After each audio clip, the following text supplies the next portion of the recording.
សមិនខៃអង្គនៅបាត់ដំបងឬគុណនៅវទីមិនជ័យឬគុណនៅពយបែបបង្គឺអសាទនាងថ្លៃមកគុណយូយូចង់ស្ទុះទៅកាន់ដៃអូនសាច់យ៉ាងនេះមកពីស្រុងណាអូនគុំមនុស្សរួមមានកូនទេវតាចង់ចូលចិនសាសងស្នេហាតែបើសិនជាអាចបុកកណ្ដៃបាត់ទៅជីវ៉ា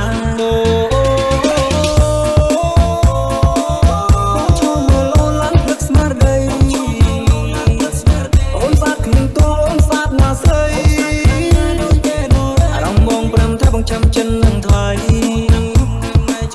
មើលសាច់យ៉ាងសស្គូសាញ់ញោមសាមស្រាំដងមកប្រទ100អូនបាច់មេកអាប់អូនស្អាតគ្មានតង់បងមិនឃើញយ៉ាប់អូនកាត់សាអីសុំលោកអូនជួយប្រាប់ពួកជាអ្នកដំទៅតែចាប់អារម្មណ៍នឹងអូនគាត់តែឃើញអូនភ្លាមមិនដឹងចាប់ដើមអងរួនដំណើរអូនដើរមើលទៅដូចសំសួនតែបើអូនគុំខ្មែរដឹងសុំស្នេហ៍ស្ងួន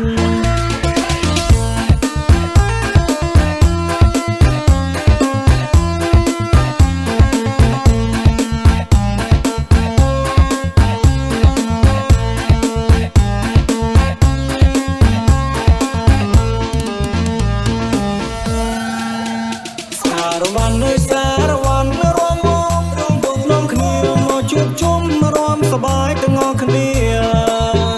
សារវ័នរំវងអូនគុំស្ងៀមឈឹងឡើងមករំសបាយនឹងបង